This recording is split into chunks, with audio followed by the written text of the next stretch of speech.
Since my experience with the GoPro cameras that I possess turned out to be pretty interesting, I figured I would make a video describing what I think are positive and negative aspects of those two cameras. So I guess today's video is going to be about the GoPro camera Session Hero and the 8 Black.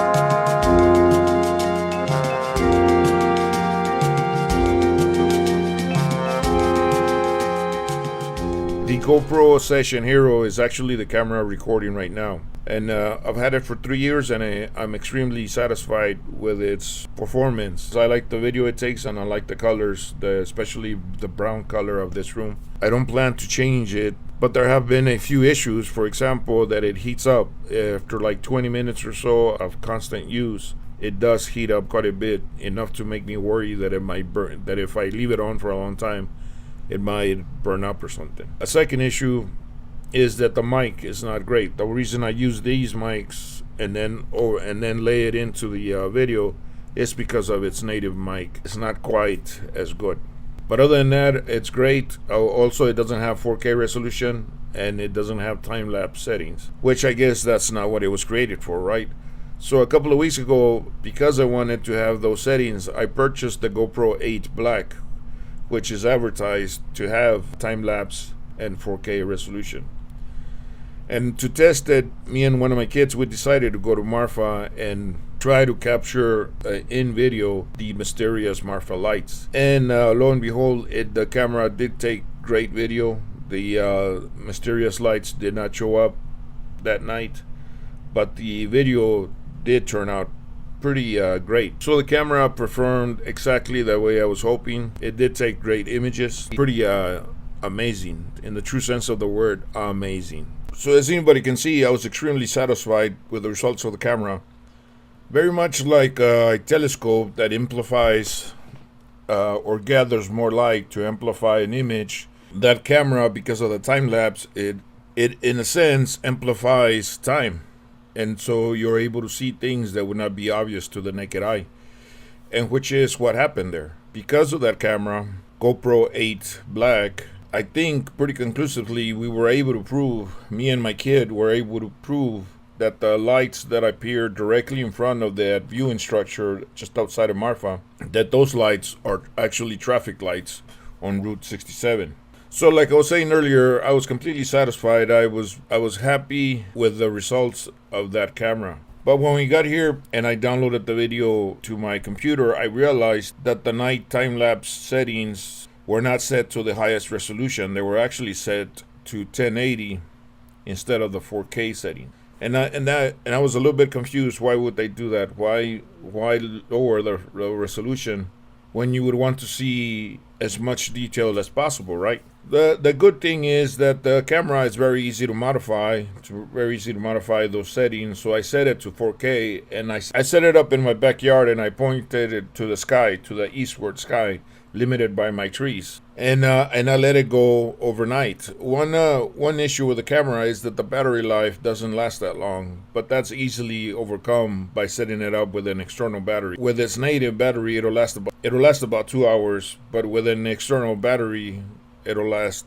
pretty much indefinitely. So again, the video that was created by that camera, setting it up, modifying the settings to 4K, were amazing. It was actually pretty amazing looking video of the night sky as the lights, as the stars go up from the horizon and not a frame of the camera.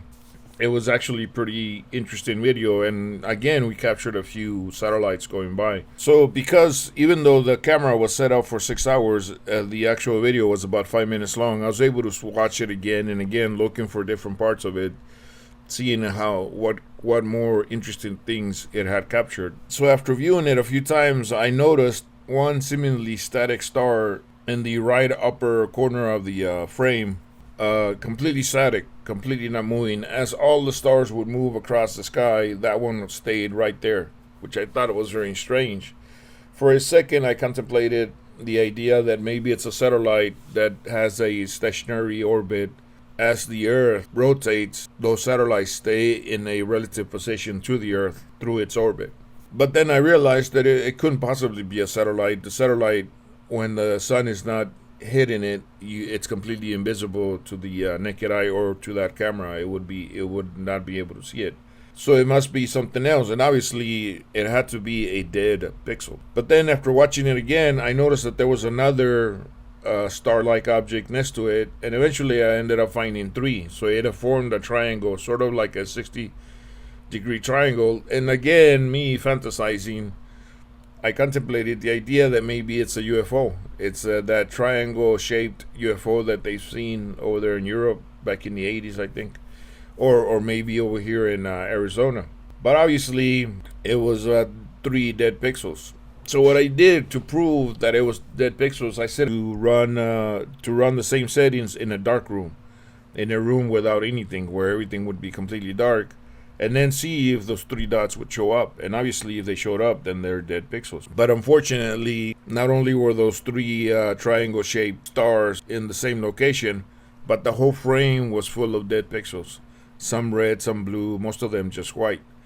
It looked like a still image of the night sky. So because of this, I suspect that's why they set the night time-lapse option with 1080. Because with 4K, dead pixels show up. These dead pixels are only visible in a dark video. They're not visible in, for example, a daylight video. So this camera didn't quite work out exactly how I had hoped. Even though I think I was able to produce pretty good, interesting videos that pretty much scientifically proved certain things about the Marfa lights. The camera set at 4K, even though it still produces great videos, the videos are defected because of those dead pixels. I decided to return it. And now I'm contemplating, should I buy the same camera, a different camera, but the same GoPro 8 Black, to see if it has the same defects. So I couldn't decide what to do, if to either buy that camera or buy a different one and then test it with 4K